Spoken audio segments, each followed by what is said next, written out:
Sports fans, we are live. Welcome to the Sports Behavior Podcast. I'm your host, OG the Beast, as always, here with my co-host, Uncle Chilltown 32. What's poppin', Unc? Yo, we in the house, man. Hey, we got somebody new in our house tonight, Hey, man. we So got a we gotta, special guest. His name we gotta is be on our best behavior. OJknows. Look, TikTok Yeah. superstar. Yeah. Let them know what it is. Run Let's it. Yeah. talk about it. Yeah, Run let's it. do it. You got them all. Yeah. Hey, Yeah. quick Yeah. rundown. Quick rundown on my man OJknows, man. Look, when I first started this TikTok shit, right? This was the first dude that recognized, hey, yo, this guy know what the hell he talking about. You know what I'm saying? This dude, I probably had 150 followers. He was probably at like 4,000. You know, You and were struggling for a little bit. yeah, I was struggling. It was a struggle for a little bit. You know, he was at like 4,000. I was like at 150 followers. The first debate was something Joe Montana, Tom Brady. It was a three-way thing with Fanalize Sports. Shout out to Fanalize. And that was the first time somebody with a larger account recognized who I was and was like, hey, yo, you know, this dude know what he's talking about. So it's only right that the first dude to reach out to me on TikTok is the first guest that we have on this show. So shout out to OJknows, man. I love your content. Keep rocking on TikTok. You already know what it is. But Thank you, man. Thank you. Feeling yeah, is mutual for sure. yes, sir. No We don't do problem. this. We don't do this a lot, my man. We don't have people on, so when we have somebody on, they're a big deal. Yes, sir. Yes, Yes, sir. sir. We don't, you know, we Yes, don't, sir. we don't do this too often. They like it though. You know, I think they like it. They want us to get into it with people and they want us to interact. And I think they like that exchange we have. But you know, today we got a lot to cover. We got some Jordan. Scottie Pippen been talking crazy. You know, the Lakers been Gabricio. What the hell is going on with the Los Angeles Lakers? But we going to run it up with this Odell Beckham breaking news. So they finally decide, the Cleveland Browns finally decide to cut ties with Odell Beckham. Let's face it. The man has been wide to hell open all year. Baker Mayfield is not even looking his way. We seen it last season. Baker Mayfield had success without Odell. I made a TikTok. I say, look, they should just trade him. As talented as it is, I'm confused on how y'all can't figure out schematically how to get this guy to football. We seen him take something to the crib, 55 yards last year off an end around. That's how talented this guy is. That's the type of talent he possesses in these two hands.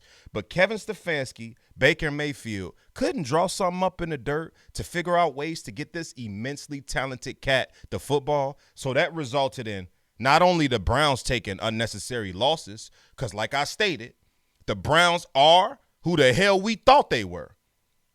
They got everything they need to succeed offensively, defensively, best offensive line in the league. Some would argue a guy that should be a top 15 quarterback, right? Before the season, everybody wanted to put Baker Mayfield in their top 15. They got everything they need to succeed. But somehow they couldn't figure out a way to get it done. And now a guy with top 5 potential is floating around in the waivers. Look, OJ, what the hell is going on with this Odell Beckham situation, and where do you think he going to land? Because Monday is the official day of which somebody can actually claim him, and they can really start jockeying for position with Odell. So where do you think he going to land, and what went wrong in Cleveland? I honestly think it's a chemistry issue, man. But it baffles me how someone, and you alluded to this, of his magnitude of talent Yeah. can't find chemistry with Baker Mayfield. And a lot of that has to me, the line's share of blame has to go to Baker Mayfield, man, and Stefanski, man. They got to make it work. And if you think about it, Odell, the sort of the style of player he is, his route running, his build is very similar to Jarvis Landry, right? True. Those guys are very similar in that regard. Now, granted, Odell's a lot more talented, but like if it works with Jarvis, man, it should work definitely with Odell. So as far as where you should land, to me, there's only really two places that Odell's gonna want to go. He's gonna want to go with two places that has pretty much two scenarios, right? One, a quarterback that he trusted. That's a very good quarterback, right? And they need a receiver. And two, a team that has Super Bowl aspirations. Like Ravens is the obvious one. Baltimore, right? That's obvious. Like they've needed a receiver like for the longest time ever. So I could see Baltimore, and I could definitely see Green Bay. And a lot of people are not me thinking about that, but I could definitely agree. I mean, you have Devontae Adams. Who else do you have? Lazard, Yeah, Allen Scantling. Lazard, Scantling. No offense, Randall man. Cobb Those back. guys they're barely above bum level. Like Yeah. I'm just gonna, they're pedestrians, man. True. To quote Deion Sanders, how he called those guys over there in Seattle. Yeah. But to me, I see Green Bay and I see the Packers, and I think he'll thrive in either of those scenarios. So to be honest with you, another quick question. You think Odell prioritizes winning, do you think he actually gives a damn about winning, or is it just about putting up stats and trying to make the Hall of Fame?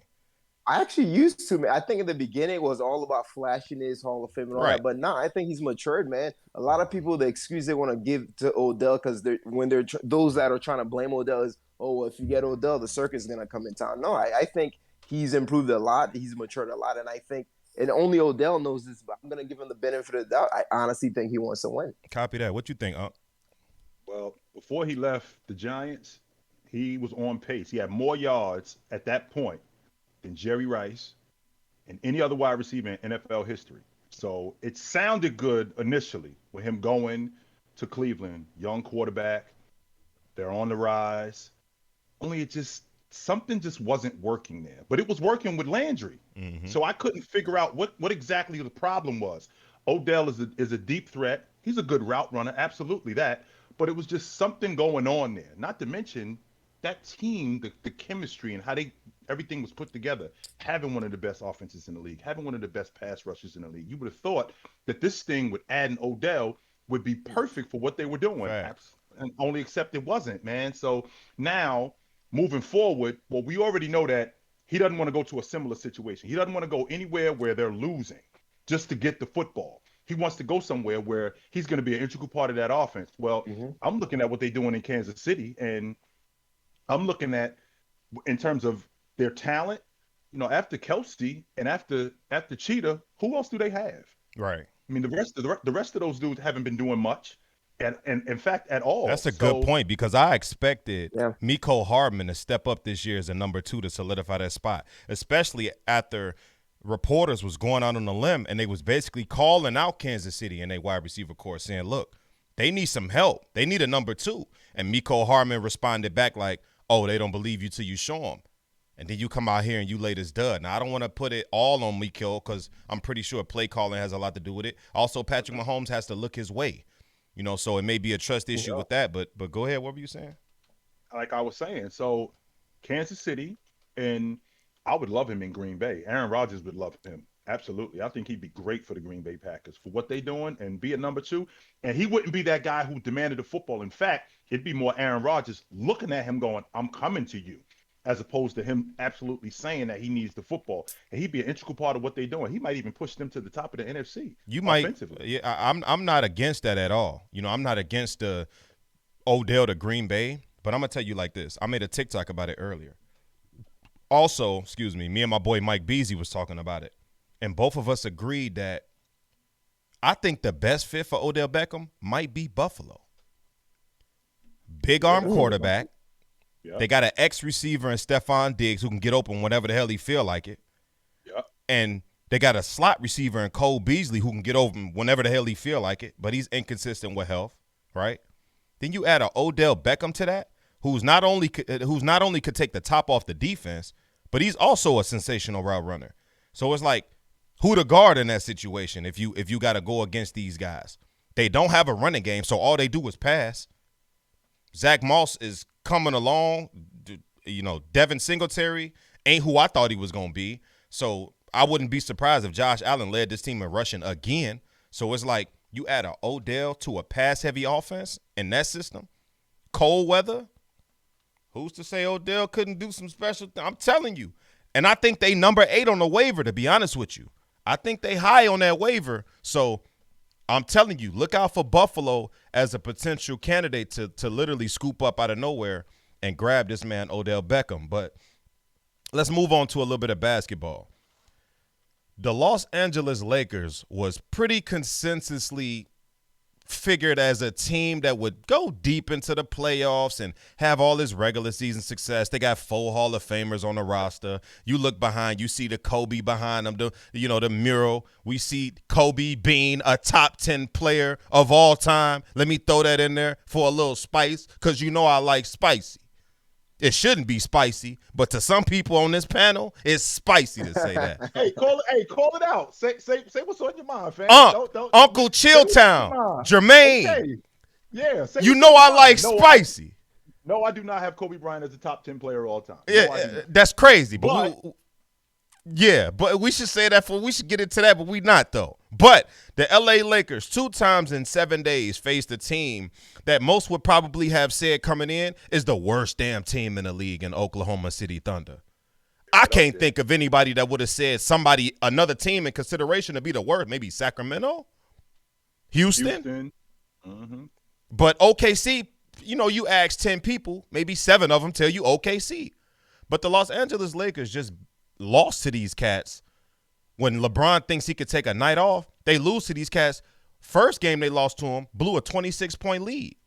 And then last night they lost to him, blew a 19-point lead. Russell Westbrook shooting 3-pointers to win the game. Some shit he ain't got no business doing. I don't know what the hell is going on with the Los Angeles Lakers, but these guys need to get it together because all you going to hear is LeBron got 4 Hall of Famers. It's 4 Hall of Famers on that team. You got Rondo on that team who might make the Hall of Fame. I don't know what it is, the Naismith Hall of Fame, so anybody could get in. But for sure, Anthony Davis is a Hall of Famer. LeBron James is a Hall of Famer. Dwight Howard is a Hall of Famer. Carmelo Anthony is a Hall of Famer, no matter how you want to slice the pie. So it's going to be thrown all willy-nilly all over the place that he needed all this help, and they couldn't get it done. I'm going to kick it off with you, Unc. What do the Lakers got to do to get this shit together? Losing 2 games in 7 days to an Oklahoma City Thunder team is first of all, criminal. The first problem that I'm having is defense. They last in the league in defense. They can't stop nobody. Yeah. All right.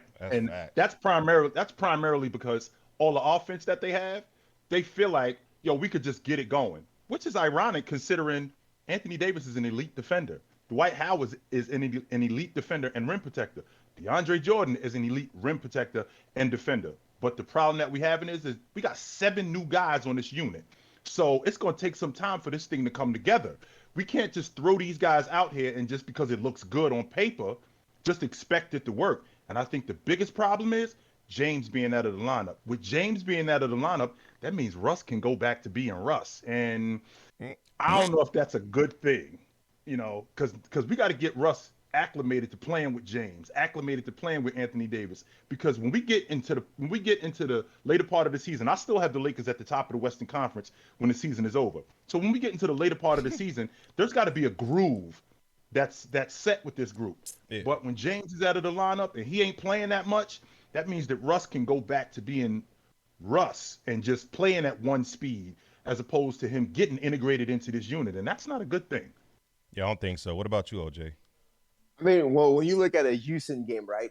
Russ, AD, LeBron James, all 3 of them were pretty efficient. All 3 of them had at least 25 points, yet they still lost the game. So why is that? I mean, it goes straight to the defense, but more specifically, the perimeter defense. Like when you don't have an Alex Caruso to pest SGA, now all of a sudden he's going to be a one-man wrecking crew, man. The problem with having a bad defense is your margins become so thin, man. The margin of error becomes so thin. So what you're seeing with the Lakers, you're seeing them come out to big leads, right? And then slowly it's fading away when you get to the 3rd and 4th quarter. The reason being the shooting, guess what? It cooled down. It's not as hot.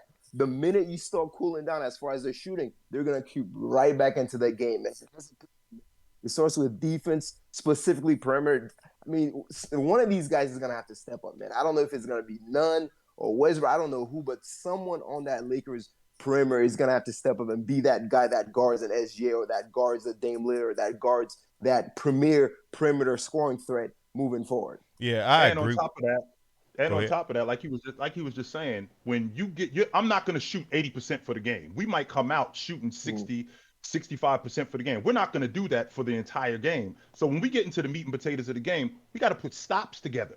All right. So I can expect Nunn to score the basketball. I can expect Wellington to shoot the basketball. I can expect these guys on the perimeter to shoot the basketball. I can't expect them to shoot like that all night, every game. So at some point, we got to put stops together. And if we can't do that, when we start to deal with the better teams in the game, that's going to be a problem going forward. Not only the stops, putting the stops together is one thing. I agree with that wholeheartedly, but you also got to take care of the basketball. Like when you got Russell Westbrook averaging 7 turnovers a night, that's not going to do you any justice when you're terrible defensively.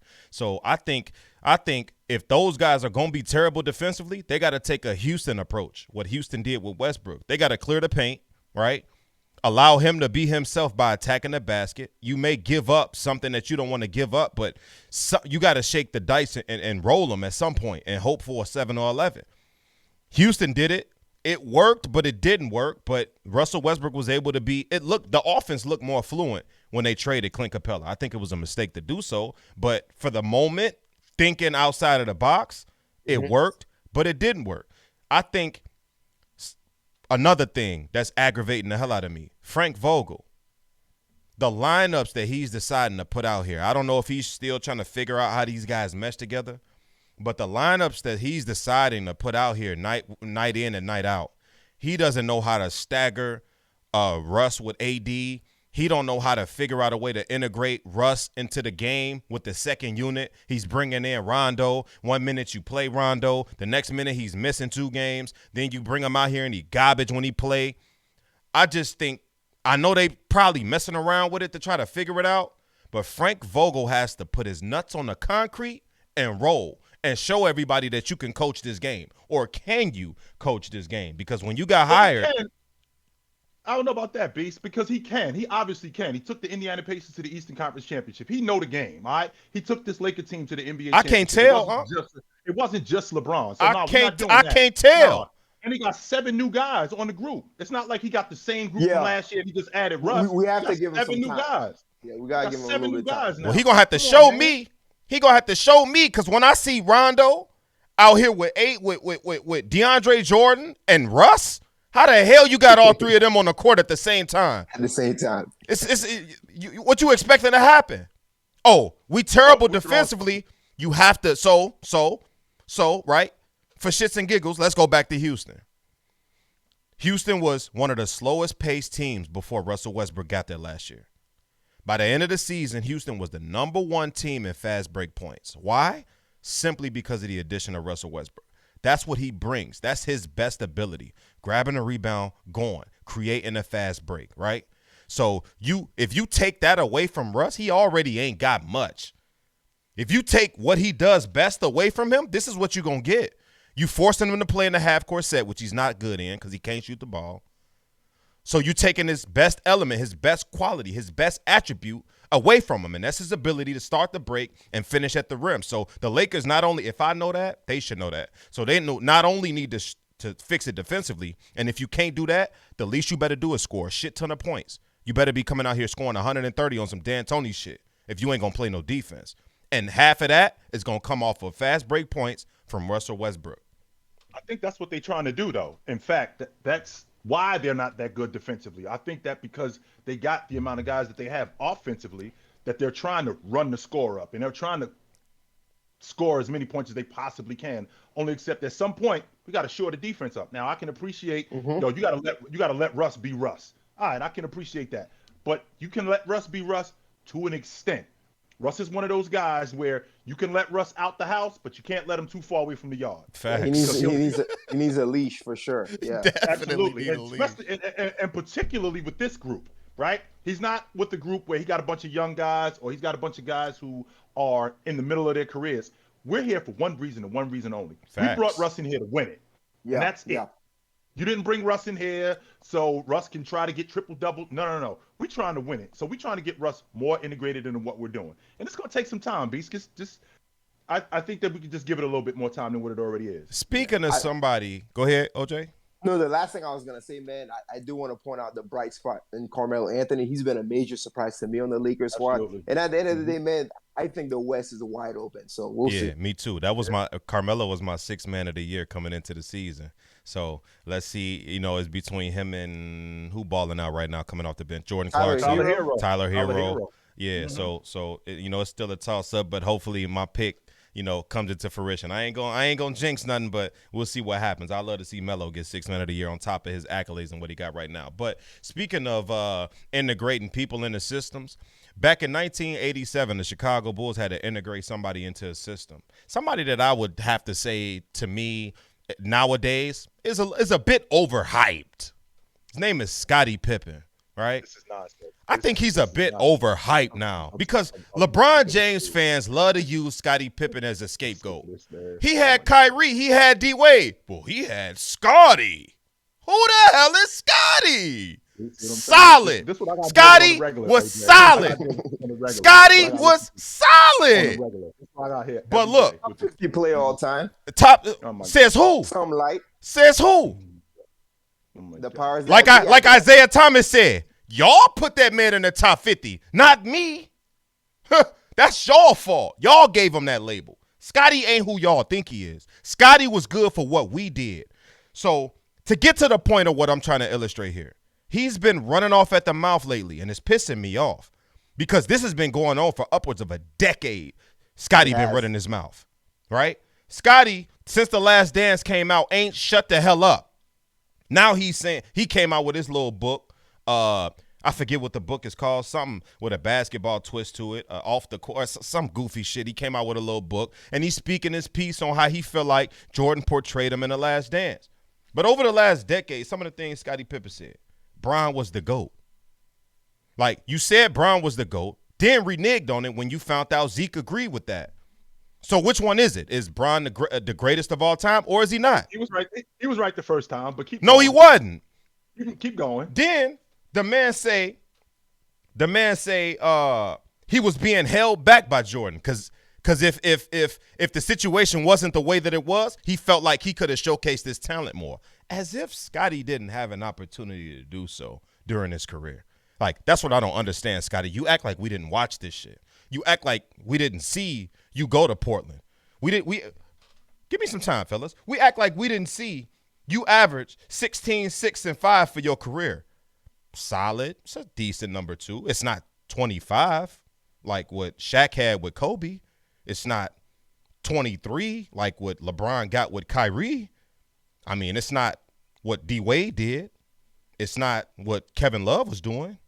Kevin Love was a third option averaging better numbers than Scotty. I mean, but okay. That's not true. That's just to say the least. Kevin Love was putting up 18 and 10 a night. Yeah, and Scottie Pippen was doing this 16, 6, and 5 for his career. You look, keep going. 16, 6, and 5 for his career. Keep going. Look, Uncle Ratty. 1998. 1998. We gonna just skip the shit Scotty did. The little semifinals, lost to the Knicks, whatever. People like to give Scotty so much praise for that. We had the same squad, just absent Jordan. Yeah, they was gonna be solid. A all-time great coach. 1998 though, Scotty played the hell out of crazy, right? Didn't want to played 44 games that year, was pedestrian. How many All-Stars was on that 98 team the last year we won a ring? 0. Scotty didn't make the All-Star team that year, and he was Gabricio. He missed 35 games. Yeah, and he was garbage. Then they say he got held back, right? He got held back. He said he felt like Jordan held him back. He compared himself to LeBron. He said he was LeBron before LeBron, and he could do what LeBron is doing now if he played today. This was Scotty. This was Scotty. This is Scotty's blasphemy. This is what he's saying. I'm not going that far. Oh, you don't want to go that far, but you want to go that far when he's talking this craziness about Jordan, though. I ain't going that far.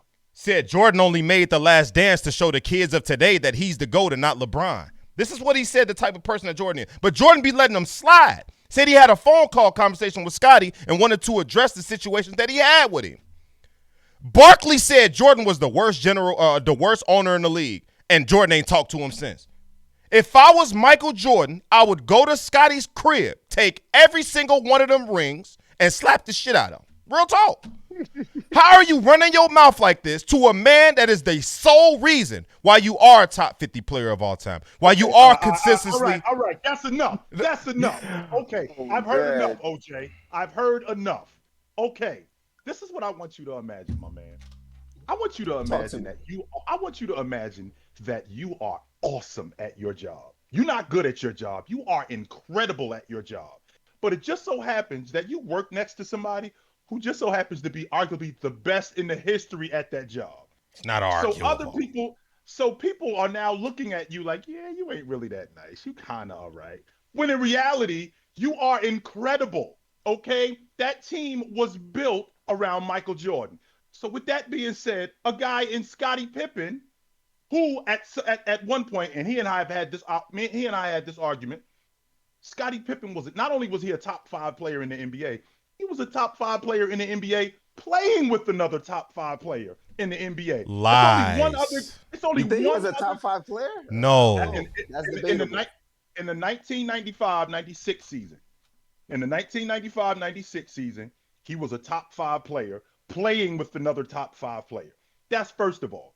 Number two, we're talking about a dude who, when Jordan was there, he decided, he decided, I'm going to fall back because he could have been so disruptive.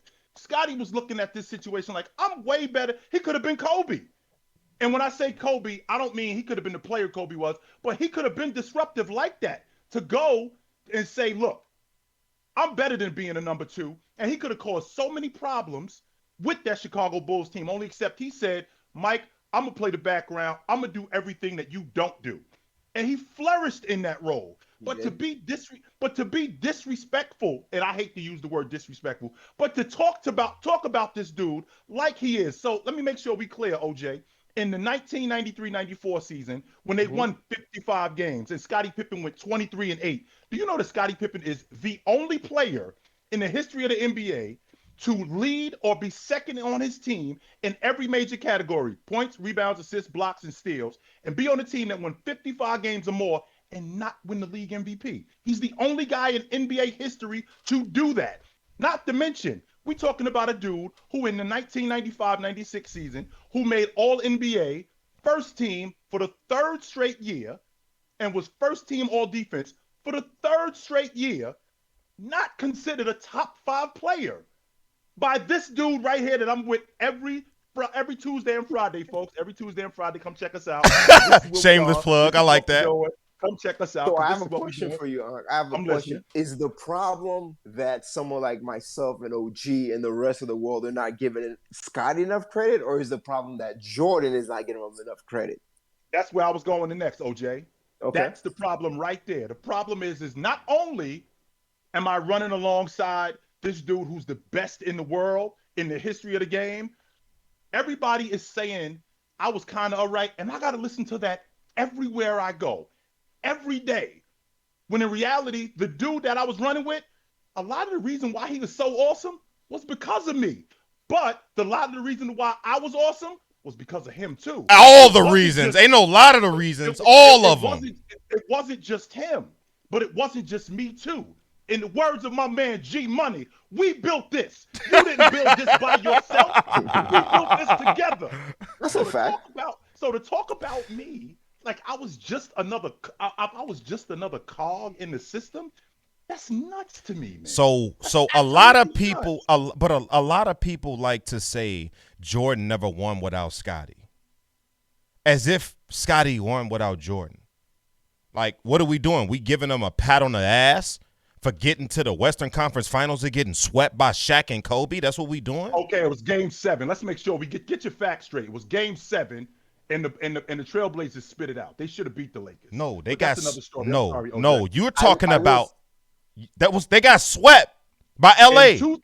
In the 1999-2000 season, they were in the Western Conference Finals and they lost in Game 7. They were up by 15 in the 4th quarter. I'm not talking about that. I'm not talking about that.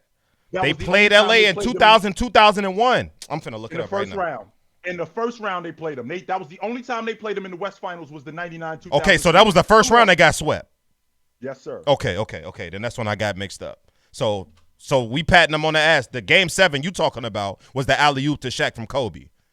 Correct. That's that. Okay. That is correct. So we giving them credit for getting beat. That was 7 games. Now that it's coming to me. So we giving them credit for getting beat 7 games, in which his 4 years with Portland, the man averaged 12 points and 6 rebounds a night. Make sure that we recognize that this was year 13, 14, and 15. Want me to tell you? His prime at that point. He was 33. He was 33. LeBron is 37. It's the guy he compared himself to. He was 33. Russell Westbrook is 34 right now. 33 right now. Russell Westbrook is 32. He'll be 33 next month. Okay. He's better than Scotty right now at 30. Is Scotty at 33? Say I'm lying. Russell Westbrook right now is better than Portland Scotty. I can't believe this dude is it's facts. No, this is what you don't want to hear. Listen. This is the thing about Scotty. Scotty was great in his role with us. I love Scottie Pippen. But the fact No, you that don't. yes, I do. No, you don't. Unc, I do. No, you do not. I swear to God, I do. I got Scotty hanging up right there on my wall. The chat don't believe OG either. Look. But the thing is, look.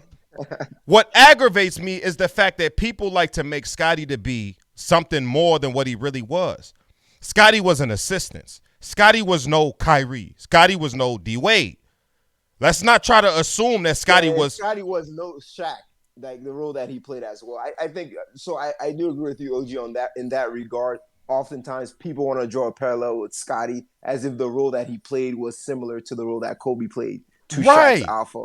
So, but he was very instrumental, in Jordan's success. Facts, no doubt. Without Scotty, there's no 6 rings. But let's not act like if we didn't replace him with a healthy Grant Hill, oh my God, we couldn't have still got 6. Let's not act like if we don't replace him, we just go. I'm sorry, OJ. You can talk because I don't want to. Go ahead, man. I mean, you don't. Let's talk about Grant Hill. You don't think that's feasible? A healthy Grant Hill? A healthy Grant Hill. I thought that Grant Hill, if and I've said this to him plenty of times. If Grant Hill was healthy, match whenever you talk about what if this guy and Grant Hill, what if that's for me, it's Grant Hill.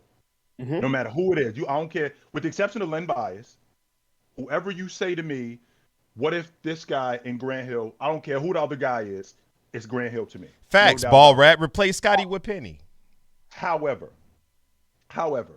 when I think about Scotty being raised with Jordan, and I think about how he was implemented in that system, how he was implemented in that system, and how important he was to what they were doing. To just say that a player of equal or maybe better talent, you could just plug him in. There's so many different variables that go into getting on a crew and it working. There's no guarantee that if you throw Paul George into the triangle, that it's gonna work. There's no guarantee that if you throw Grant Hill into the triangle, that's a great point, because the uniqueness that Scotty has is he had that defensive tenacity coupled with his ability to play make. That's a very rare combination. That's true. You know what I'm saying? I could agree with that. I mean, Draymond's the closest person I could think of, like in that particular regard. I'm not trying to compare the two one-on-one, but that's a very rare set of skills. So I mean, but 50 games with Houston. He went to Houston to win a title. Am I right? Olajuwon. That thing was a wash. Olajuwon was washed. Barkley was washed. We all know that. But Barkley and Olajuwon actually averaged solid numbers that year. It was Scotty that averaged 14, 6, and 6. He was the one that was garbage. Both of them still averaged double-digit rebounds. Barkley was upwards of 17, 18 points a night. So they was doing their jobs with a guy that was supposed to be a third superstar. Then he spends 4 years in Houston giving me 12 and 6. The man was just garbage. He didn't do absolutely nothing without Jordan. To tell you the truth, Jordan at 38, 39, and 40 was averaging upwards of 25 a night before he got hurt. At 40. So I don't think anybody, and I'm on the record with this, that Jordan is the best scorer that I've seen in my lifetime. And I've been watching the NBA for over 40 years. In my lifetime, he's the best scorer that I've seen. So, but what's up with Scotty talking crazy though? Should Jordan just slap the shit out of him, or what? I mean, no. Go ahead, OJ. I'm sorry. To address the main question, like how should Jordan respond? I think Jordan, man, he wins by taking the high road, man. Like it's just Scotty, the only person he do that with, man. Though. Like it's crazy because Scotty's been doing this for a very, very long time. It comes off very vindictive, petty, and it's like it's unbecoming of a man, bro. I mean, it's literally beneath you. And the more Scotty does that, he doesn't realize that the more you're undermining the legacy of who you are, man. Yeah. Like this is beneath you. You don't need to do this, man. So if I'm Jordan, man, I'm just gonna let it ride, bro. Like silence is golden, man. So I can get with that. And on the other hand, I can appreciate your stance in terms of Scotty looking childish and looking at this being beneath him. Absolutely. But I can also understand Scotty in the aspect that, everywhere I go, I got to listen to, you really wasn't that good, man. He was. He's pissed off. After a while, it kind of gets corny to continuously hear that, right? And to continuously hear, you really, it's like, it's like being in that group where, you really wasn't that good of a singer. In fact, I was awesome. But everywhere I gotta go, You Michelle. Yeah. That's who But I I have a am. question for you guys though. And correct me if I'm wrong. In The Last Dance, there was a scene where I'm pretty sure Jordan said there is no Michael Jordan without Scottie Pippen. And I'm Facts. paraphrasing. He said Facts. He something to said, that effect. yes. And He that's said that, OJ. He said that more than once. Now, that's yeah. not the first time He said it that. in He his said Hall that of more Fame than once. speech. Yes, sir. Like, he never showed Scotty no disrespect. But Scotty repeatedly shows Jordan so much disrespect over the years. Like, it's been a long time. Speaking of disrespect, OJknows thinks Brett Favre is overrated. Quarterback. Legendary quarterback of the Green Bay Packers. I'm with him on that. Oh, you with him? Both of y'all I'm with him? absolutely- Oh, so, I'm okay. ab- So I'm this is a absolutely 2v1 right here. Yeah, let's Cause talk about it. Hold on. Let's talk about it. So in order to think somebody's overrated, first I need to know where you rate him. So to skip around a little bit, OJ, I hope you prepared. But what is your top 10 quarterbacks of all time? Brett Favre's not in it. I'll tell you that right now. Brett Favre. I could right now. Okay, so if I'm just winging it, and I have a list that I have written out, but I'm gonna go Tom Brady, Peyton Manning, Joe Montana, Aaron Rodgers, Dan Marino, Steve Young, John Elway, and after that, so we're at 7 right now. But let me tell you, the last 3, whoever those last 3 is, Brett Favre's not part of it. And by the way, I'm glad you wanted to define what overrated means. Overrated does not mean you're terrible. Overrated doesn't mean you suck.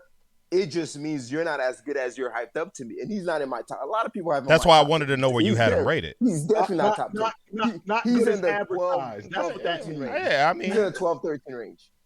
Yeah. so he's in a 12 to 13 range. Yeah. Okay, so that's basically what it boils down to. In order to call somebody overrated, it don't mean they terrible, don't mean they ass, don't mean they bad. But I need to know where you have him rated to see if I agree with you or not. Now that you say he's 12 to 13 range, I disagree with you because I believe Brett Favre is a top 10 quarterback of all time. 22 seasons in the National Football League, over 500 touchdowns, 72,000 yards. One of the most entertaining people to watch. Strongest arm I've ever seen velocity-wise. I've ever seen. Him and Michael Vick, Warren Moon. Like, strongest arm. Brett Favre broke fingers in practice. He did. Like, drew plays up in the mud. He was like, imagine Patrick Mahomes with more velocity. That's what that's what Brett Favre was. Except better decision making. I don't even want to say better decision making. It's just Patrick Mahomes' decision making is terrible too. It just works. Like, people say, no, Patrick, no. And then Tyreek Hill catches it. And it's like, oh, that's what Brett Favre was. Drawing plays up in the dirt. Mike McCarthy used to get so pissed. All the Holmgren used to get so mad at Brett Favre because of how he used to draw plays in the dirt. Look, this dude here, Brett Favre, 3-time All-Pro, 3-time MVP. By the way, consecutively. Only player in NFL history to do that. Consecutive, one after the other.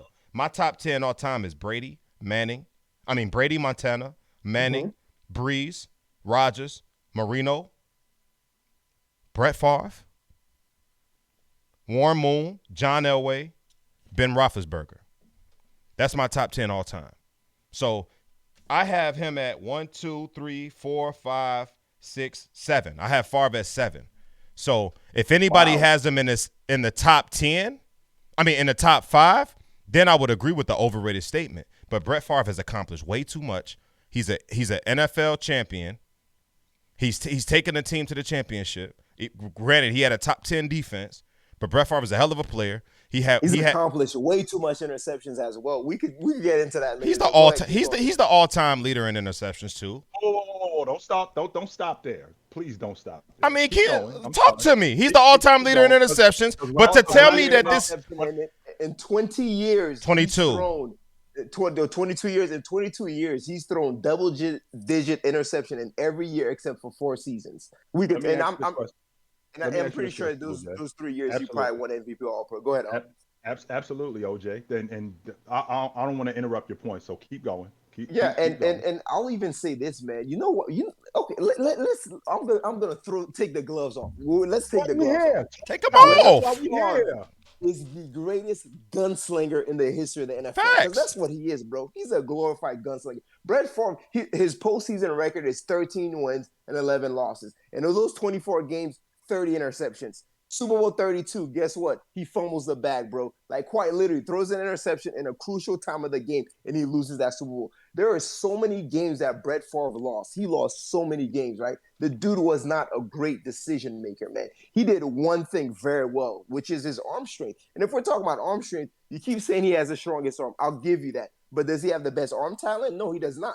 Let's not confuse arm talent with arm strength, because Dan Marino's arm talent I like over his. I like Aaron Rodgers' arm talent over his. I like Patrick Mahomes' arm talent over his. Because those guys, they're gonna give you the sidearm. They're gonna throw it to you. They might run 10 yards and throw it on a dot 30 yards away. I like all that over Brett Favre. Brett Favre was strictly, I'm gonna get that at a very high velocity to you. That is not the same thing as arm talent. So if we want to talk about that, man, Dan Marino arguably had the greatest arm talent. Facts. So for me, top 10, you had to excel at more than just velocity. And to me, Brett Favre excelled at one thing, which is velocity. All the other guys in the top 10 list, man, they excelled at multiple things, more than one thing. So that, to me, is why I have Brett Favre where he's at. Man, I remember back in the day, and for you young guns that's in the chat, the Packers actually used to be in the same division as the Bucs. I think they called it the NFC Central. And they play the Bucs twice a year. And guess what? We get 2-3 picks every time we play the Green Bay Packers, bro. That Tampa 2, we get 2-3 picks. I love that. Because I know, guess what? Derek Brooks is getting a pick. Listen, you know, like John Lynch, let's get a pick. You know what I'm saying? Archuleta. Rondé Barber. Hey, we all eating when Brett Favre comes through. They already know it. No doubt. That's because Brett Favre thinks he could fit the ball in any area. And that's the mentality. That's the mentality that he possesses that nobody else could get away with as good as he got away with it. That he was a headache in the locker room to the coaches, not to the players. Players love the hell out of him. He was a great teammate. But he was a headache to coach because when you call in plays, Brett Favre is going to the huddle. They say, Y2J banana split on 3. And Brett Favre's like, damn that, we doing this. And he's calling his own play. And it's like, it's a touchdown. Like, Brett Favre, bro, to be as great as he was, think about a guy that threw over, how many interceptions does this man throw? 300, 400 interceptions? It's like 340. 336 to be exact. This man threw 336 interceptions and played 22 years in the National Football League. That is the most all time, and I don't think it's close.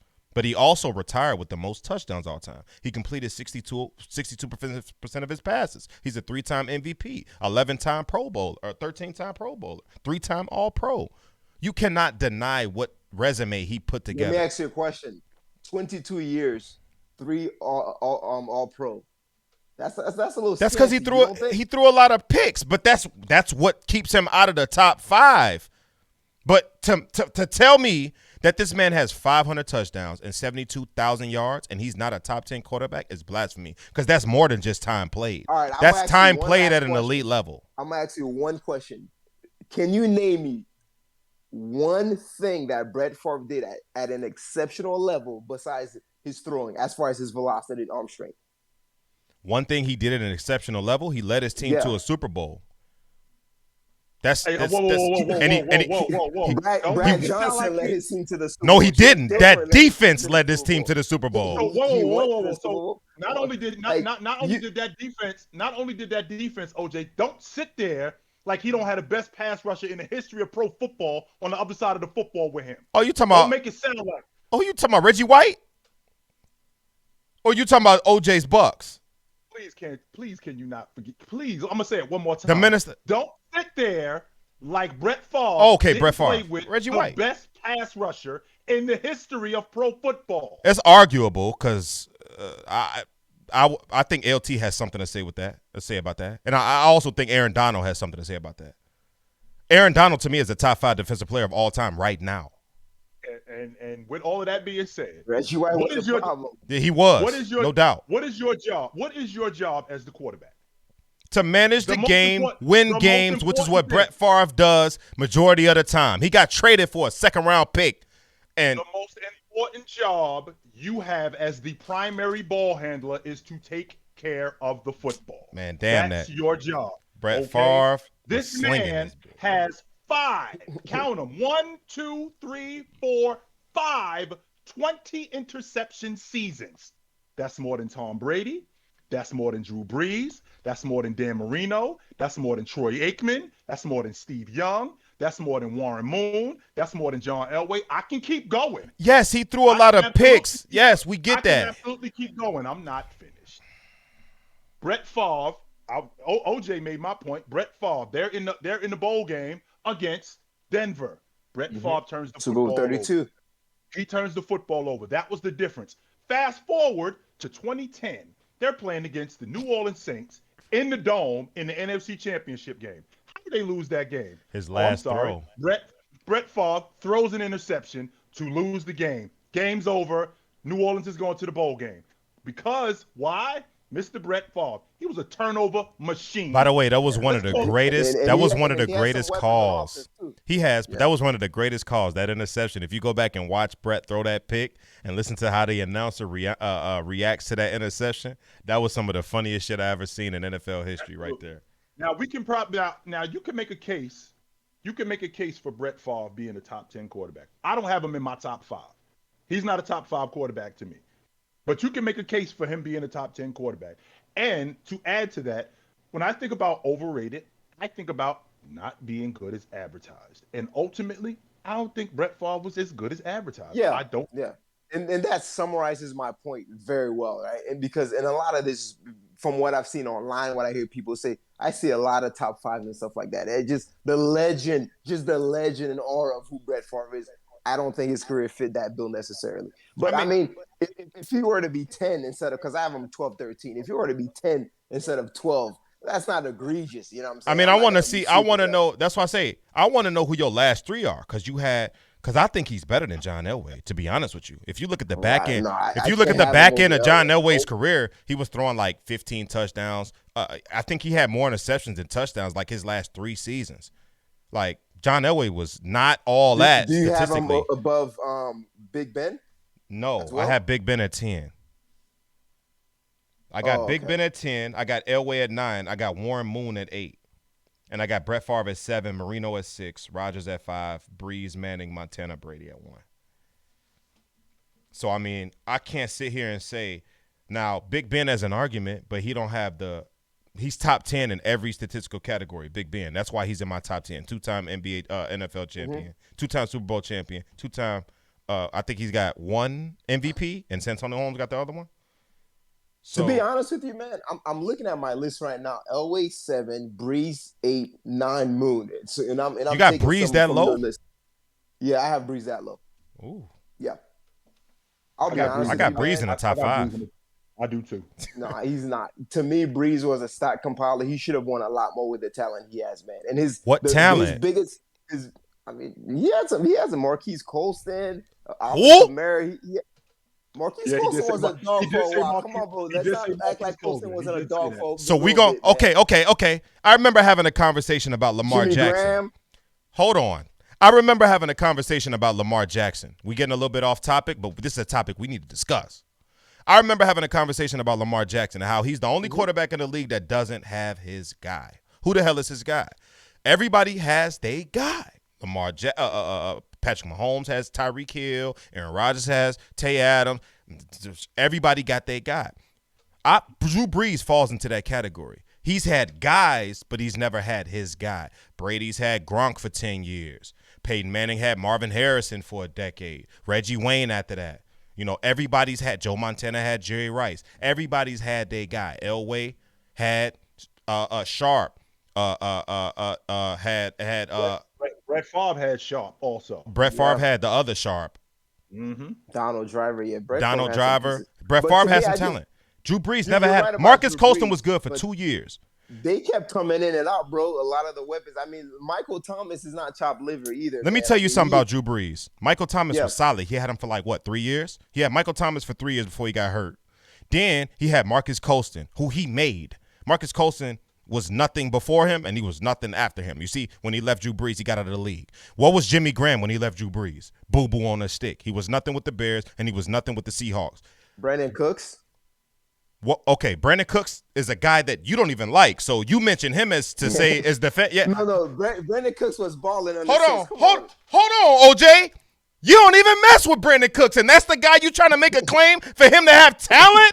What do you think about Brandon Cooks, OJ? I'm all ears. Let me hear you. Hey, he was very productive. Now he's productive when you need to make a point. Now he's productive when you need to make a point. For those that don't know, I watch OJknows on TikTok. The man told me and the rest of the TikTok community that Brandon Cooks is the most overrated receiver in the league. All he is fast. That's what I heard. Quote, end quote. All he is fast. Most overrated. Now he's trying to use this guy as justification for talent that Drew Brees had. No, Drew Brees has never had a top 10 defense outside of one season, and he won a Super Bowl that year. Drew Brees has never had a number one wide receiver. Drew Brees had a top 10 defense last year. I believe they were like third or fourth. They were pretty good. The Saints defense was legit. He was washed. I'm talking about. I mean, in his prime. In his prime, Drew Brees has never had a top 10 defense outside of that Bounty Gate defense, and they won that year. So if you put, it's the Aaron Rodgers effect. If you put some type of talent around Drew Brees, which is something the Saints never did, he never had a running game. Offensive line was sus up and down year in and year out. Never had a great defense. Never had great weapons. But somehow he compounded up 70,000 yards and all these damn touchdowns. 5 of them. Count them. The highest. Five of them. Can I tell you guys my biggest issue? 5,000 yard seasons. Barely any picks. Drew Brees has thrown double-digit picks like twice in his entire career. Highest completion percentage of any quarterback of all time. And Stop it. There it is. Highest completion percentage all time. There it is. And this is the point I want to make with Drew Brees, man. The reason I don't have him so high, man, a lot of his stats are inflated. He throws to running backs more than any other quarterback. Give me a wide receiver he should be throwing to. And that inflates his completion percentage. What wide receiver should he be throwing to? Look into that. I mean, let's not act like he's had a bunch of scrubs his entire career. You said Marcus Colston and Brandon Cooks. That's what you named. Whoa. We can't hold it against a dude dumping it off in the flat because that's the smart play. Because that's the only play they got. But what I'm trying to say is that inflates the whole notion of Drew Brees is the number one guy when it comes to completion. So you're telling me he got 70,000 yards for throwing dump offs? A lot of it is dump. Look at this. Pierre Thomas, Mark Ingram. Reggie Bush, Alvin Kamara. These are all receiving backs. This is who he's got to work with. This is the number one option.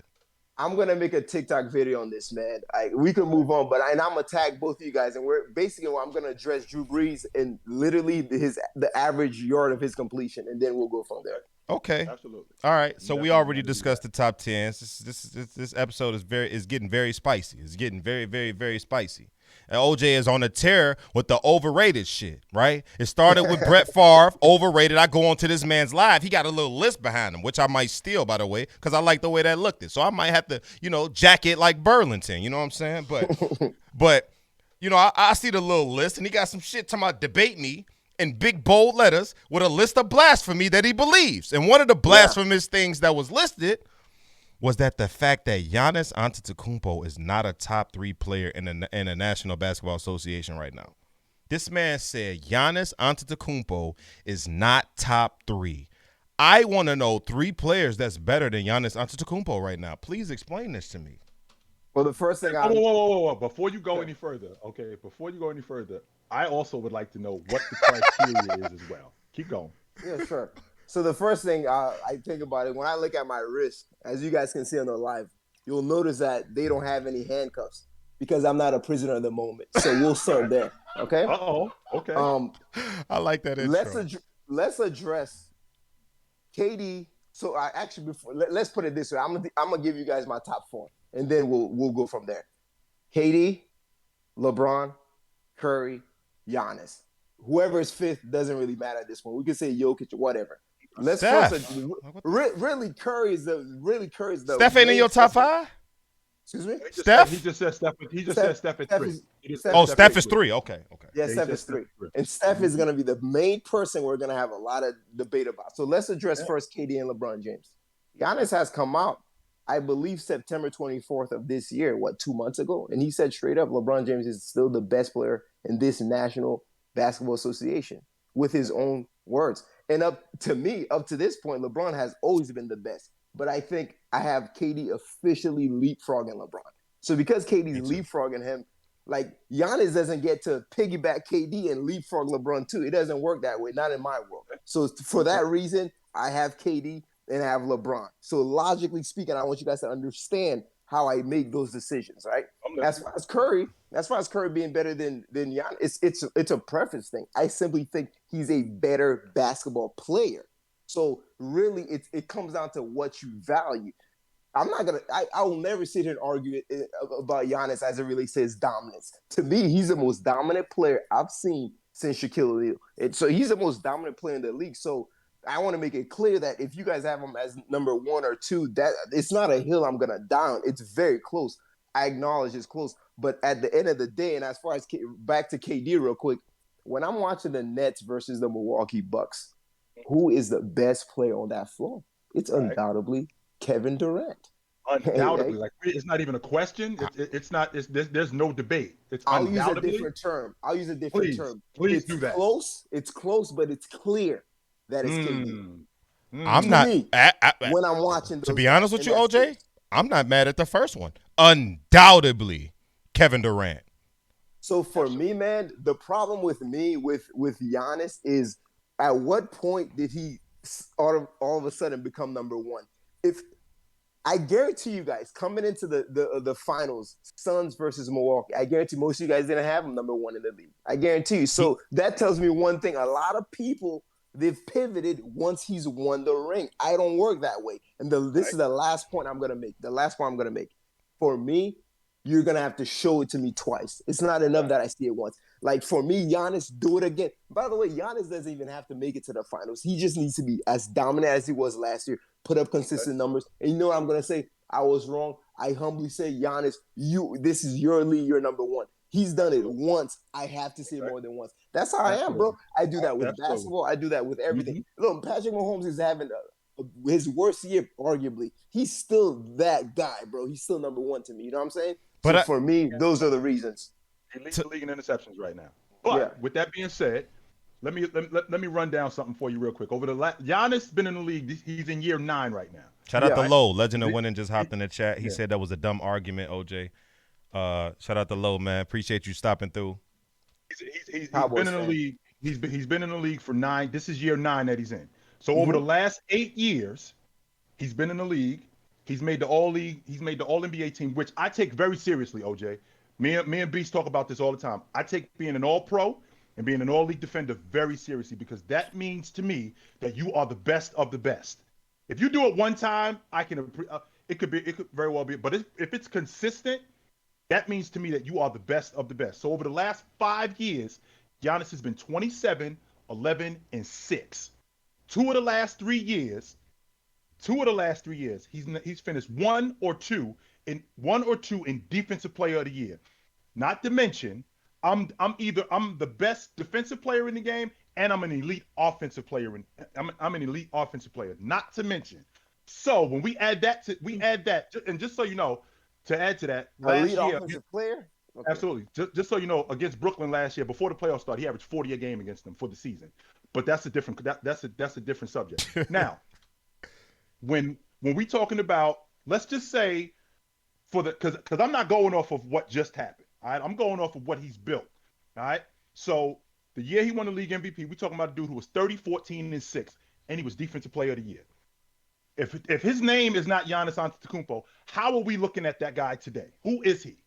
If the guy wins the league an MVP, elite basketball player. He's an elite basketball player. Okay, now I want you to fast forward to maybe, let's just say, the next year. That same guy wins Finals MVP. He leads the playoffs in points, rebounds, and blocks. And his team wins the NBA championship. How are we talking about him? In addition to all the stuff that I just named. Now you're talking about one of the best players in the league. Yeah. Are we talking about one of the best players in the league, or are we talking about arguably the best player arguably the best player in the league? One of the best, arguably the best. You can make a legit argument based off what you just said right there. Well, you said you made some great points, man. But make no mistake about it. Giannis is not an elite offensive player. You think He's not? I think this is the issue OJ is having. He's an elite offensive weapon. Two very different things. True. I agree. Go ahead, OG. I agree. I'm gonna add to that, but go ahead. I think what OJ is hung up on is the fact that his offensive skill set isn't as good as, let's say, a Curry, or doesn't come as fluid as, let's say, a Kevin Durant or something like that, right?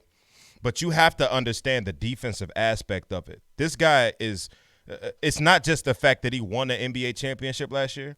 It's the fact in how he won it, right? And I think me, as critical as I was about Giannis last year, me saying he wasn't I'm on record saying he's not a number one option. He needs a number one option to win a championship. I'm on record saying he'll never win a championship as a number one option. He proved me the hell wrong, regardless of what happened, because injuries is a thing, it's part of sports. That shit happens every single season. You can't get around it.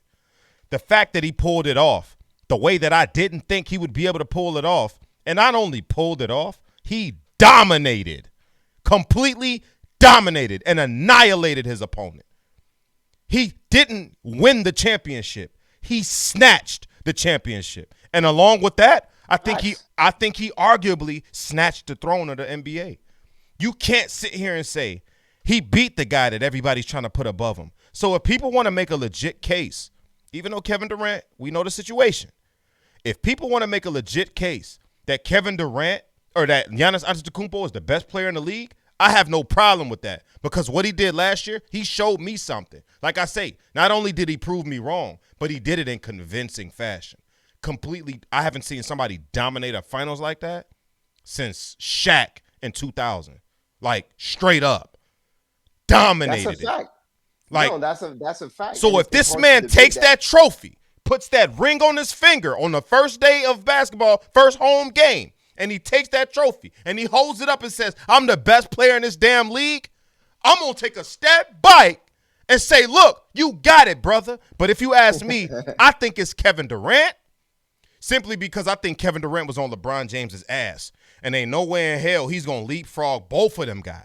Now, one of them, yeah, but not both of them. I still have LeBron James as a top 5 player in this league. Maybe either right in front or right behind Stephen Curry. But I think, I don't have an issue with people, like I say, people saying Giannis. I think it's Kevin Durant. I think Giannis is second. Maybe LeBron or Curry third and fourth. They can swap, however you feel in that day.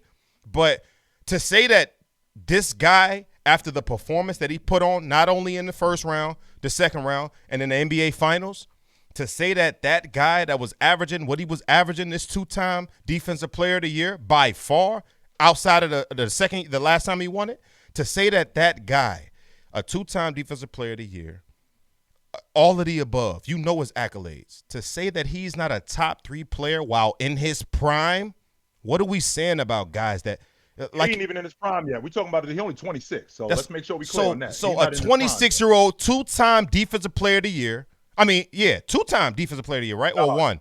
2-time MVP, 1-time Defensive Player of the Year, NBA champion by the time he's 26, and we saying this guy's not a top 3 player in the league, and the guy you putting above him is a guy in his 19th season who can't even stay on the court in LeBron?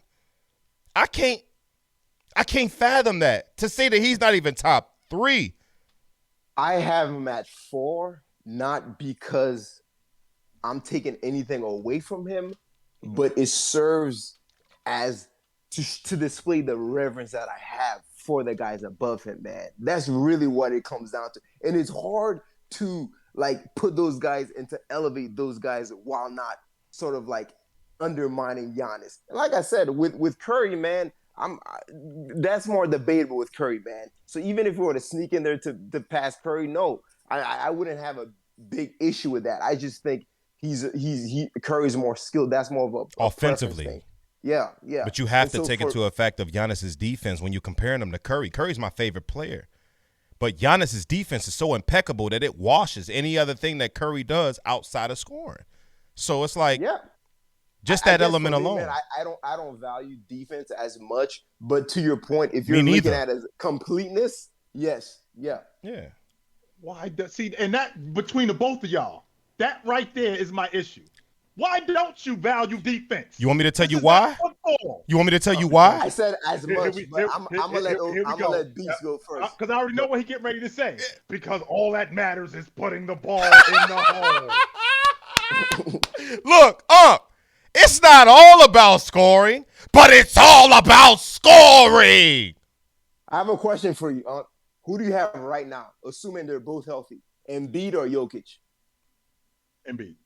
Why? Really? Yeah. That's interesting to me. Not to me, because I agree.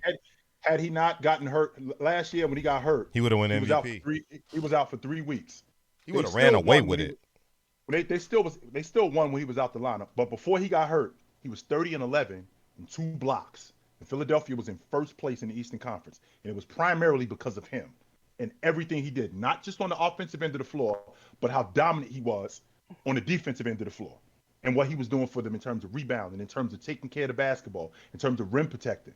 He would have been a runaway league MVP had he not gotten hurt. The reason why I feel like defense is overrated in this game, in this era, not overrated altogether, but just particularly in this era, because the way the game is being called, well, the changes as of late. You can't dominate the game defensively like you used to. People used to come into when they played the bad boy Pistons, they used to fear the fact that they knew that defense was coming. They was going to get hit. They was going to take some punishment. That's an intimidation factor. They were able to install fear into their opponent to where they felt it before they even stepped on the court. You was already beat. You can't dominate the game like that anymore. GP pressing you 94 feet, hands all in your pockets, like getting you for everything you got. He swiped changes coming out your pockets. That's how GP used to be up on you, hand checking. You can't do none of that. You can't physically get inside of your opponent no more and psychologically beat them, because that's what defense is all about. Defense is about half of defense is psychological. You know what I'm saying? And if I could just add to that, I want to say 2 seasons ago, we saw Paul George and Kawhi Leonard, two of the best, arguably the best perimeter defensive tandem in the league. Look what Denver did to those guys, man. They absolutely destroy those guys out in the perimeter. Like, these days, you can scheme a defense out of the picture. That's a problem. Like, you play someone like Stephen Curry, it doesn't matter who's guarding Stephen Curry. He could be the best perimeter defender, but you're going to go through 4 screens, bro. You're going to go through 4 screens before you get to Curry. So I think the way that they're scheming in today's NBA, like, you could take it away a lot more. So that's really what it comes down to. You know what I mean? Like, it's a team sport. That's really the problem. While Giannis is very good offensively, defensively, if he's guarding a very good offensive player, it's going to count for a lot. But all it takes is a very well-placed screen. All of a sudden, now you have a switch, and you're going to remove him from the picture. But it's still valuable. But I just think there's ways that in today's NBA that you could kind of scheme around it. That's what I say. Like I say, the refs have been swallowing their whistles, and I like it. I've been enjoying this basketball. Let them play. Let them get inside of guys again, and let the game be able to be dominated defensively. Because what if I told you the Chicago Bulls was a top 5 defensive team right now in the league? Yes, they are. It's like, really? Mm-hmm. When I watch them play, I don't see a top 5 defense. So it's like you don't feel it no more. You know what I'm saying? So that's just what it is. But let's move on. Let's get into a little bit I want to say one last thing before we move on, bro. Go ahead. You two have convinced me. I'm going to humbly, on this here platform, put Giannis right above Stephen Curry. I'm not ready for KD and LeBron yet. That's what we do around here. I'm not ready for that. Let me tell you what we do. This is what we do. What we do around here is we give a different perspective, and then we basically turn what you're talking about and have you understand it the way we understand it. Yeah, that's absolutely. And let me tell you, when I hear you guys talking, it pisses me off that I cannot combat your logic. It really annoys me, man. And so I'm left with no choice but to say, damn it, man, you guys are right. I'm not quite there to the point to where LeBron and KD, I'm not there yet. But hey, Stephen Curry, man, get out of here, bro. All right, y'all got it, man. So tell me your top 3 now. Your revised top 3. My revised. We're still gonna have KD, the king, and then Giannis. There we go. We did it, ladies and gentlemen. We did it, ladies and gentlemen. This is what we do, my man OJ. What our catchphrase around here is: one more time, Beast. Okay, you able to change your opinion when provided with new information. Absolutely, big facts. There you go. And that's all it is. But I'm glad you was able to announce that it takes a big man to say that and admit that and openly admit that, hey, I've been convinced. In debate, sometimes that happens, but most of the time, guys will never say it out loud. They'll go home like, damn, I ain't had nothing for them guys, man. Yep. They might be right, but for you to openly admit that in front of everybody that's in here, that's classy, and I really appreciate that. But I'm gonna give you guys a quote for the people in the chat. Pride is the only hindrance for the reception of truth. Remember that. Go ahead. OJ out here dropping some knowledge on it, sir. boy. I'm gonna write that down. I like A that. real talk. Like I rock I'm with gonna that. write But look, let's get into a little football. I know we've been slapping y'all in the head with a lot of basketball, but let's get into a little football. I want to know right now. I'm ready to piss some people off because I think all three of our lists gonna be completely different. Maybe somewhere around there, but it could be different. Right now, I want your top 5 wide receivers in the National Football League right now. OJ, let me hear it. By the way, key phrase, right now. Right now. Cooper Not Kupp. next week, not next Cooper week, not Kupp. a month. But right now. Right Cooper now. Kupp is the best wide receiver in the league right now. Yeah, let's talk about it. That's number one. Then you have Adams. Then you have Jamar Chase. Yeah, Jamar Chase, that boy from LSU. Yeah, Jamar Chase. Number 4, Tyreek Hill. And then number 5, man, that one could go either way, but I'm going to go with Deebo Samuels. Yeah. Hey, can I jump in front of you, Please do. I'm gonna start with 5, right? At 5, let me pull out the word. At 5, I got Deebo Samuel. I agree. Nothing less than 50 yards on the season. Deebo Samuel has been balling. I think what's understood don't need to be explained. You a 49ers fan. I see that little chuckle you got on your face. You sound like you're a little bit happy for us both to be agreeing that Deebo Samuel is a top 5 wide receiver right now. At 4, I got Mike Williams coming off a bad week, but he still got 6 touchdowns on the season. Mike Williams has been a stud. He has been balling. I think he's been better than Keenan Allen, who most expected and projected to be the X receiver for that team. Mike Williams says, no, move out of the way. Tay Adams is at 3 for me. What's understood don't need to be explained. At 2, I got Jamar Chase. That's my man crush. If anybody who knows me, I love me some Jamar Chase. LSU. Y'all know I love my LSU running bikes. But man, you're a closet LSU fan. but I love me some Jamar Chase. And, of course, number 1, me and OJ agree, Cooper Kupp has been balling. He's the best wide receiver in the National Football League right now, and it should be consensus, no question. Absolutely. I ain't going to fight that at all. I got oh, boy. So, at the top, I got Cooper Kupp. Number 2, I got Devontae Adams. At number 3, I had Deebo Samuels. And number 4, Homer pick. I had Deebo at number 3. At 4, I had Jamar Chase, and at number 5, I had Chris Godwin. Thank you. Yes, sir. That's TV for those of you. It's a little backwards, but that's TV. Actually, hey, the camera switched it no, up. it's yes, straight. Sir. It's straight. I like that. Yeah, the camera might be flipped to you, but it's straight to us. Yep. Yeah, I just noticed that. Yeah. Yes, That's solid. I mean, I could get with that. I could get with that. I didn't see that the Chris Godwin hit me a little hard from the opposite side. No homo pause, but I could get with that. But let's do. He looking more like when Brady comes to the line of scrimmage. That's who he look, because 87 ain't available. Right. So I was just about to say that. Guy. He's looking like the guy who, when Brady comes to the line of scrimmage, where's 12? Where he at? Okay, there he is. Where's number 11? Okay, there he is. I got him. That's who he's looking like to me. More and more. The more Tampa plays, that's who he's especially looking like. Especially in the red zone. I can get with that. Yeah. Give me quarterbacks now. Start at 5. Give me quarterbacks. Start at 5. Let's see here. My quarterbacks, I'm starting at 5. As of right now, Derek Carr's at 5. Kyler Murray's at 4. Aaron Rodgers is at 3. Lamar Jackson is at 2. And Tom Brady is at 1. For me, I have Lamar Jackson at 5. Dak Prescott at 4, Murray at 3, Rodgers at 2, and Brady at 1. Yeah, very similar. Y'all want to hear something? Rodgers ain't in my top 5. What? Well, we gonna have. Hey! I got Allen at 5. I think Josh Allen 5. is having a spectacular season.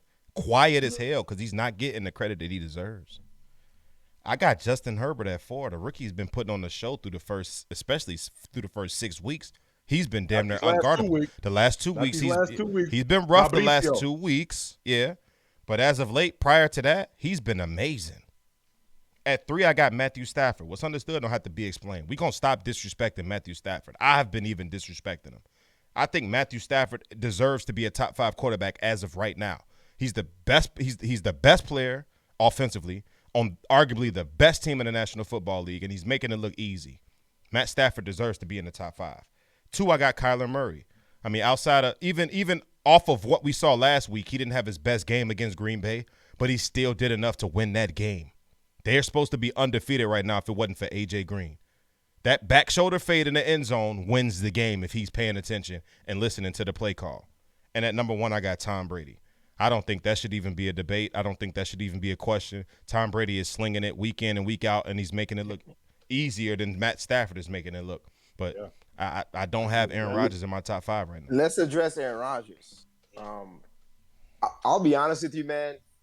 This is a little bit of a hot take, but the Packers win against the Arizona Cardinals. I believe it was Thursday Night Football. Yeah. In my opinion, that was the most impressive game of the year for me. That was the most impressive win for me from Brett this Favre? year. No, Why? not Brett Favre. Rodgers. I mean, I said Brett Favre. I know what you meant. Aaron Rodgers. Why? Because it's no Tay Adams? No Tay Adams, no Bakhtiari, no nothing, no nobody. And he just went right through those guys, man. He did. So for me, it's not just stats, man. It's not just stats. I will say this. Let me ask you this, though, OG. The reason you don't have, like, how much does game 1 against the Saints play a role in you not having in your top 5? Before you answer that question, just so you know, they haven't lost since then. I just want to put that out there. Right. And that's something that kind of blurred the fact of that. But it seems like he always struggles against them boys. And it's like when great defenses is one thing, but I'm not going to say that weighed heavy in it. I just think these guys here in particular, for when I made this list last week before Justin Herbert had another bomb. So I just think these guys have done more that's screaming at you than Aaron Rodgers just basically doing what he do. If Brady was just doing what Brady do, he probably wouldn't be so high on his list. But the fact that Brady is screaming at you right now this season, he's screaming at you. MVP. Who's the top 2 MVP, top 3 MVP candidates right now? It should, to me, the top Brady, 3. Stafford, Kyler. If I'm just spitballing, I'll say those 3. Facts. It was Derrick Henry before he went down. Right. And Brady. Ooh, forgot about him. Right. Brady, Murray, Stafford. That's the top 3, right? So, I mean, who am I taking off the list to put Aaron Rodgers on? Allen, I think he's having a better year than Aaron Rodgers right now. Herbert, maybe Herbert. You can argue Herbert, but Herbert got off to a hot start. The first 6 weeks was amazing for Justin Herbert. I think, and plus, the wow factor is there for Herbert. He's throwing the ball all over the yard. He's making Mike Williams look like Mike Evans. Let me take that back because I said that a little bit too quick. Making Mike Williams look more like, I could say Mike Evans because in the red zone, he's been a dog. And Mike Evans is probably, next to Tay Adams, the best red zone threat in the league. So I got to give credit where credit is due. Okay. I said next to Tay Adams. Next to Tay. I can get with that. Yeah, next to Tay Adams. Mike Evans and Tay Adams is like neck and neck. I think Tay Adams is a way better receiver, like light years better than him. But when it comes to being in that red zone, I think they right here. That boy in Minnesota, he's a problem too. Adam Thielen in the red zone. Yeah, that's true. I thought it was Justin Jefferson actually. I think that Justin Jefferson nice too, but I think Thielen is the red zone threat on that squad. But OJ, this specifically for you. We've been through this countless amounts of times. Everybody knows where we reside on this. I want to get, I kind of stole this from Players Choice. Shout out to Players Choice, Dale, Shaq, all of them boys over there, Jordan, all of them boys over there. They doing their thing, light out. All them Rose Sports Cats. Shout out to them. But every show, they like to give people top 10 against whoever comes on the show, top 10 NBA players of all time. So I'm going to continue that cycle. I want to know your top 10 NBA players of all time in order, starting from however you want to start. It don't matter. Top to bottom, bottom to top. One. You going to start at 1? Jordan, LeBron, Kareem, Magic, Bird, Shaq, Duncan, Kobe, Hakeem. And for my 10th, I'll be honest with you, I always have Russell/Wilt. I don't think they deserve it, but out of respect, I have. But we'll call it Bill Russell, just for the sake of this conversation. Okay. So that's my top 10. I can get with that. I like the fact that you got Jordan at 1. And real quick, we got about I say 8 minutes on this topic. I want to circle around the table and talk about why each one of us has the GOAT the way that they have the GOAT. I'll go first. Michael Jordan is the greatest basketball player of all time, right? The reason why I think Michael Jordan is the greatest basketball player of all time is, one, he has no weaknesses, none. He has no blemishes on his resume. He doesn't have that, if Jordan did this, he probably could have won that series or that game. He doesn't have those. When it's time to show up, Jordan shows up. Any game of importance, right? 13 years of dominance. 13 years of dominance if you count his injuries. You can even count the Washington years. 13 years of dominance.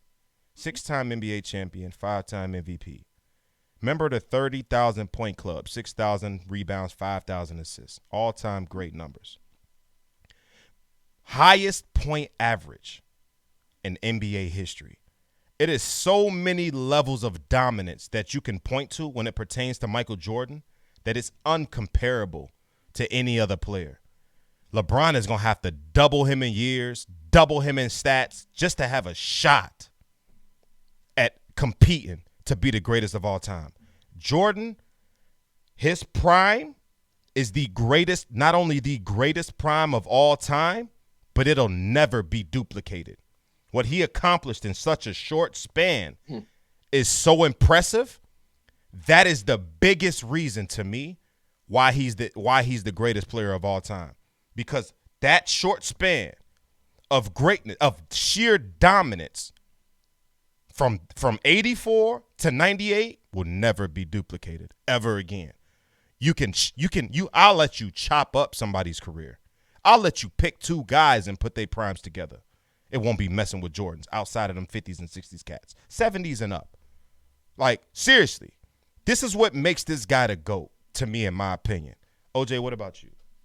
Yeah, I'm going to make it nice, short, and sweet because you actually address a lot of what I was going to say. But 3 points. Number one, no weaknesses in his game. Whereas with LeBron, free throws. Yeah, you could say I'm cherry picking or not cherry picking, rather splitting hairs. But that's what you do when you talk about the GOATs. You're going to split hairs, right? Facts. Everything matters.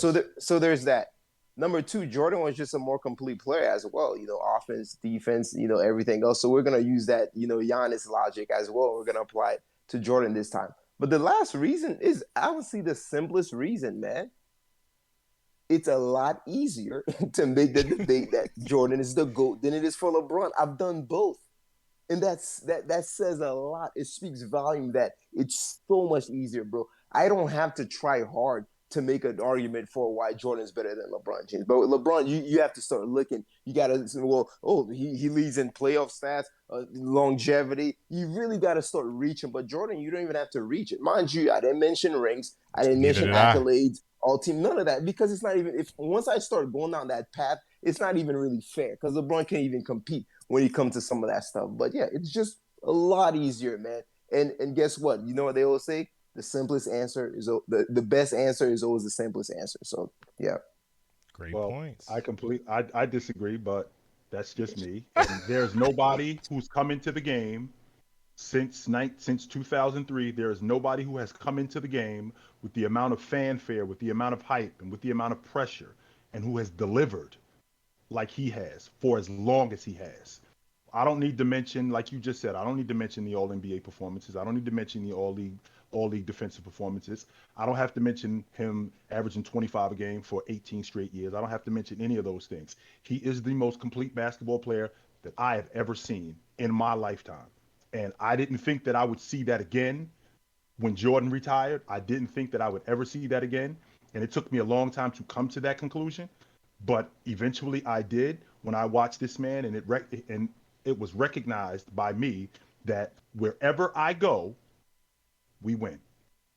Just give me a sec, but wherever I go, we win. I am the difference everywhere. I have a question. He's the most complete player you've ever seen. So we know that Jordan is more complete defensively. So really, we're talking about one side of the ball, offense. I don't know about that. I don't know if that's true. I don't know if that's completely true. I mean, the stats, you're going to have a hard time to go against the stats. Like once you start talking about I'm glad you mentioned that, OJ. And the reason why I'm glad you mentioned that is because when I look at Jordan as a 9-time All-League defender, and I look at LeBron as a 6-time All-League defender, I'm looking at James, who he made the All-League defensive team in 2013, 2014. He went down 1 point and did not make the All-League defensive team the next year. 1 defensive rating, that was it, 1 point. And then the next year, which was the 16-17 season, he finished 5th in the league in Defensive Player of the Year, and he did not make the All-League defensive team. So it wasn't like he stopped playing defense. So I wonder what happened. Why was he not on the All-League defensive team? Now, I can appreciate what Jordan did, but it wasn't a situation where he just stopped and and he wasn't an elite defensive player, because he clearly still was.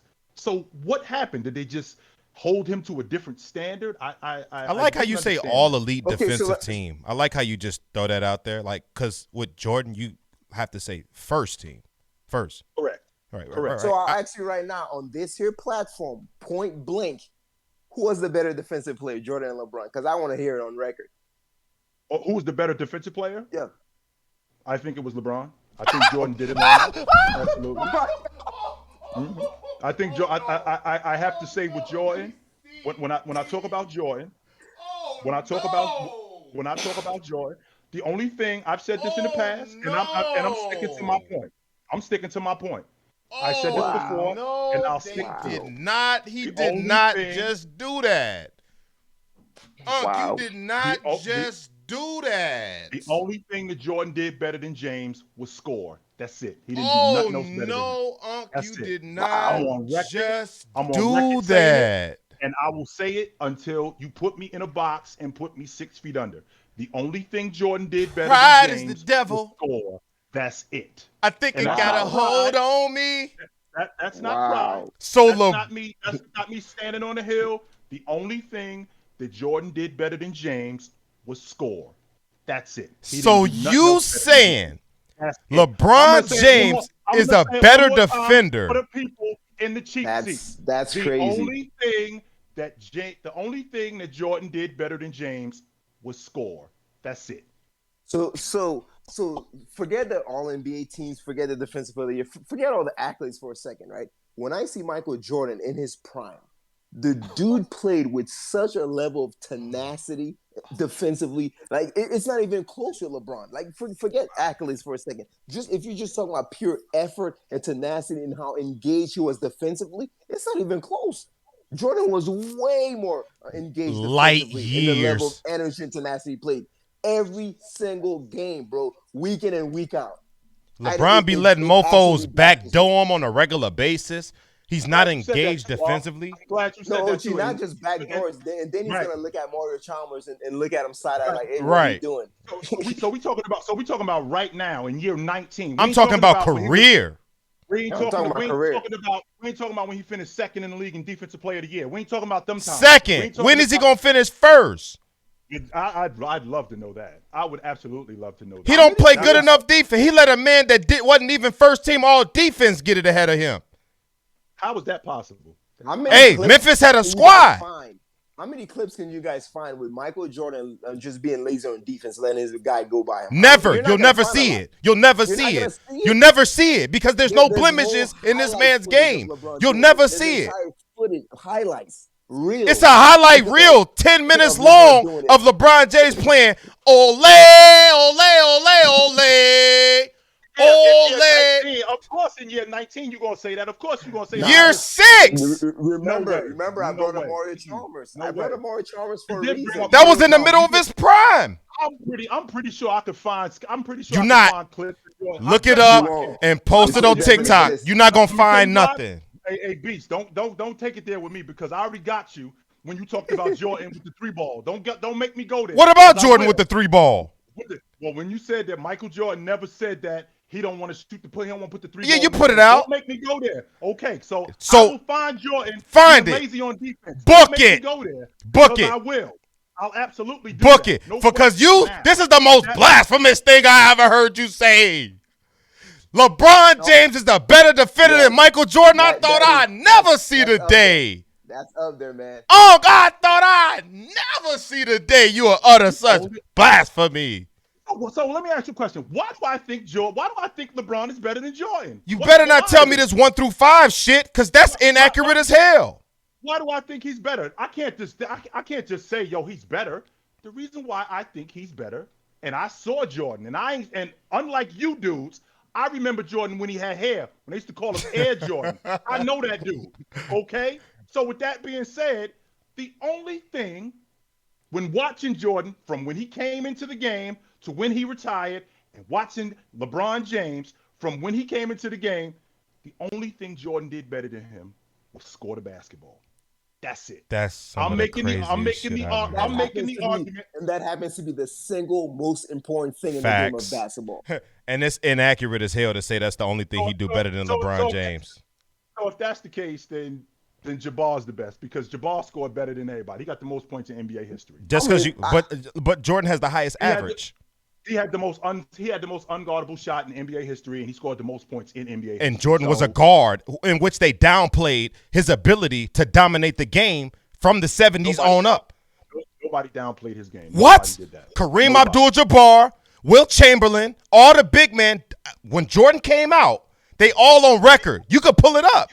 They on record saying Jordan will never dominate the game. He'll never be the best player in the league because he's not a big. He's too small. He's too frail. He'll never be that guy. And what did he turn out being? 9-time all defensive first team. Jordan has the third highest steals per game average. 100 blocks, 200 steals twice in his career. The only player to do that, period. Defensive juggernaut. You know what that speaks to? This is what that speaks to, those numbers. It speaks to someone that was tenacious defensively, someone that wanted that smoke defensively. That's what it speaks to. LeBron James was fully capable of having those numbers. This is not a talent discussion. LeBron James was fully capable of accomplishing those things, but he just was not as engaged consistently as Jordan was, man. There's two things when it comes to the game of basketball that are effort-based, and that's defense and rebounding. Those are two things that you have to want to do, right? It requires skill because I think those two elements are undermined skill-wise because people think just because you're 7 feet, you're supposed to grab 10 rebounds. Just because you athletically gifted, you're supposed to be able to play defense, right? People assume that. So you actually stripping the amount of skill that it takes to possess those talents because everybody don't have Kawhi Leonard defense. But that don't mean when Carmelo faces LeBron James and they match up that he's not busting his ass every play to stop him from scoring. The effort is there, but you just lack the skill, and that's okay. That's okay. See, the thing about Michael Jordan was not only was the effort there, but the tenacity was there. The skill was there. The ball hawking ability was there. The fierce competitive nature was there. Everything that LeBron James had to learn, that smoke. He wanted it. Everything LeBron James had to learn, it took him a decade to learn. LeBron was born with it. I mean, Jordan was born with it. It's little things, man. Game 2, Warriors versus the Cavs, man. LeBron James sees KD coming up with the ball. I'm screaming at the TV. Yo, LeBron, come up to KD. Do you guys remember that shot when he hit that? No doubt. Never forget it. Yo, what are you doing, LeBron? The same final series, bro. I watched Klay Thompson set a pick on LeBron James, and he just accepted it. Tear through that thing. He didn't fight. Get us. Come on, that's what I'm talking about. That's not happening with Jordan, man. I want the smoke. You know what I'm saying? That killer instinct, it's not just offensive, it's defensively too. So, and the one thing I'll say, one last thing, about the whole notion that LeBron is more complete offensively. I agree with that, but I wouldn't say Jordan had weaknesses offensively. I just think LeBron James just had a more bag. He was able to play make more and all those things. But just because Jordan didn't do those things, I wouldn't say that means he was complete. He just didn't have to do those things. It's called willing. Willing. So LeBron is a more willing passer. I don't have a problem with that. Right. A lot of people confuse with didn't do it and can't do it. Just because I didn't do it don't mean I can't do it. When Jordan was asked to do it in the 89 season, he damn near averaged a triple-double for that 15-game stretch. That don't mean I can't do it. Exactly. So I that logic I can get with. Now I do have a question though. I have a question for you, OG. Is there anything that LeBron James can do to change your mind to have him the GOAT over Jordan? I'm on record saying this. The door for me isn't shut. I love to debate it because I think it is a debate. And the more LeBron James plays and the more we see what he's doing in his 19th season, some shit that I've never seen before, the more it opens your eyes to the notion of, hey, this could be a possibility, right? So I have a number set. If LeBron James becomes the all-time leading scorer, passing Kareem, 38,000, let's round it up to 40. Very achievable, by the way. Very achievable, right? I'm not throwing some shit out there that can't happen. This is very accomplishable. If LeBron James becomes the all-time leading scorer, if he gets 12,000 rebounds, 12,000 assists with another ring, so that would put him at 5 rings, 40,000 points, 12,000 rebounds, 12,000 assists. Good luck finding that. Good luck. It's gonna be tough to debate against Good that. luck. I think it's going to be tough to argue at this juncture. We would have to look at his longevity as a plus instead of a minus when it comes to Jordan, because people say, well, LeBron played longer. Well, if he's playing it, that's what I'm saying. If he played longer and this man accumulates 40,000 points, 12,000 assists, 12,000 rebounds, 5-time champion, and somehow bags another league MVP in the process, matching Jordan with 5, it's going to be very hard. It's going to be very tough. And the people that say he plays longer, this is Eli Manning, who stayed for 4 years when he's stinking up the joint. Like LeBron James, he's very effective. Like I still have this guy in my top 3 right now in the NBA. His 19th season. He's not just padding stats, bro. This dude is playing very effectively in his 19th season. Yeah. So there's something to be said about that. And not only is he playing very effective and you have him in your top 3, he's not just a great player. We still have him holding him to championship aspirations, where he's not just he's chasing the record of being we might be disappointed if his team doesn't win the NBA championship. True. Opposed to another. And we might have him as the number 1 most important variable in that finals run. That's my point right there, where we're talking about a guy who in year 19, we're not talking about nobody else in year 19 who's the best player on the championship team. I'll tell you this right now. He has to win finals MVP. He cannot let Anthony Davis or Russell Westbrook, if they win, he cannot let anybody else get that, because Jordan has 6, and there's only 2 players in NBA history with 4 or more. And those are the 2 guys that we talking about right now. So if you become not in that elite class, with finals MVP can really be, if you got 2 or more of those, the talent shows where the hell you lie. And think about who's got 2 or more finals MVPs. It's not a coincidence that all of those guys are all-time great players, right? So if LeBron James finds a way not to get this finals MVP, and he's got 5 rings with 4 finals MVPs, all bets are off. Yeah, I think he'll get it. If they go to the finals, there's very little doubt in my mind that he won't get it. Okay. Because I know LeBron.